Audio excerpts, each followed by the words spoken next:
what we're going to do today is we're going to concentrate on passing the half guard.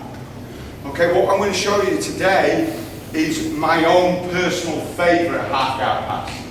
Okay, my personal favourite. Okay, the one that I use the most. Can I use yours, Steve? You just go on your back, and put me in half guard on my right leg. Okay, the first thing that we need to know, I covered this the other day, the first thing that we need to know and understand is we don't want this person on the bottom to have an underhook, okay, on me, okay, and B, an underhook and be on his side. If he gets in here with an underhook and on his side, I've got a lot of problems. It's very difficult for me to stop him going that way, because if I put too much weight over here, all he has to do is switch his hips and that rolls me all the way over. Okay, this way. If I keep my weight too much this way, it's very easy for him to come all the way out with his head and start looking at taking my back. Okay, so the first thing that we need to know is the best way to cure both of these problems is one, to snake your hand under him, okay, and two, so you've got the underhook, and two, to lay him flat on his back. Okay, so the first thing we're going to do is your opponent's going to be sort of here, so we're going to have his hands on him to start. We don't want him getting the underhook, no matter how hard he tries. Okay, so we're staying away from him. He's reaching with this arm for the underhook, and what we're going to do is we're going to make like a swim motion look. You can see that, like we're crawling. Yeah? Okay, so we're going to swim, go in, and put him on his back. Okay, the next important detail is the arm grip. Okay, what a lot of people tend to do is when they're gripping the head, they hold the collar. Yeah, they go immediately with the hand for the collar at the back of the neck. The problem with this being is we've all got different arm lengths here. Okay, now what we want is when we put on the crossface, we call this position the crossface. What we want is we want our opponent's head turned this way. If his head's turned this way, it's very difficult to move his hips that way. Does that make sense? Because his body's twisted. Yeah? Okay? Now what happens is if you've got a long arm, for example, and you hold the collar here, okay, in order to get pressure on the crossface, I have to throw my shoulder all the way forward. Can you see that? I have to like throw forward into it. What this does is it puts my weight from this centre line to that side. And if you're fighting a big fella, what he might do is just put his arm under your leg and roll you over the top. Does that make sense? Because you're too far this way. So there's no real rule where you grab. It's very in relation to how long your arm is.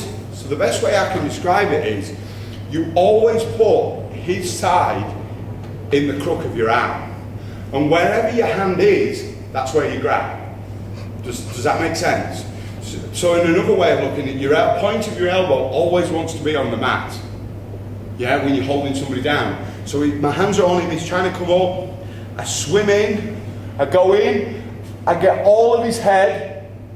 Can you see? That's where I'm holding on me. And I'm driving forward and laying down. So the point of my left hip is on the mat. Can you see now how I don't really have to use any power, but it's very hard for Steve, I'll let go with that. It's very hard for Steve to look at me. You see that? You see his face, everybody?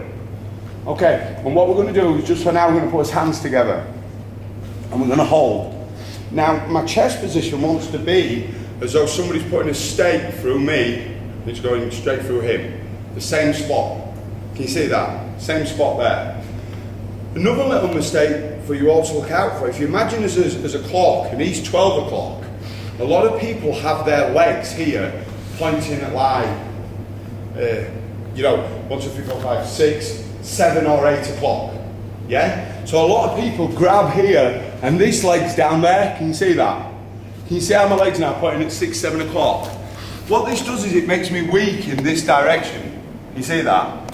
What I actually want is I want my leg more sort of 8, 9 o'clock. Can you see that? Can everyone see how I've got that position? Can you also feel, Steve, how that increases the pressure on your shoulder? I'm not doing anything with my arm. The further I come this way, the more pressure's on his face, look, on the cross face. That's very important. Okay, so what we're going to do to start off with is that we heel up, hands on him, stopping him. Okay, he's trying to get the underhook. We swim with the arm, we go in, the hand makes the grip deep, we push him down, and we assume that nice control position. Can you see how I've got that? I'm low to the ground, not up, nice and low, hips down, controlling the head. Can you see that arm under, hands together, head down. One more time.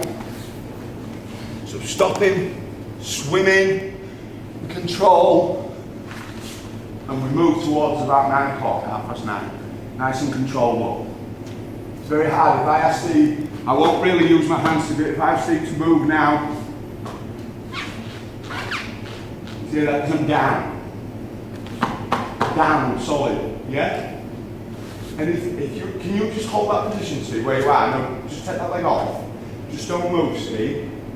Keep your head where it was. Look as well. Look at your body, look. That's flat, head's that way, hips are this way, and that's coming up here. Can you see how he's like contorted? He's in a really bad position. That's the position we want. Do you know what I mean? Like a twisted body. There's no power now, he's twisted, yeah? That's how we want it. Yeah? Let's go. Thanks for that, Steve.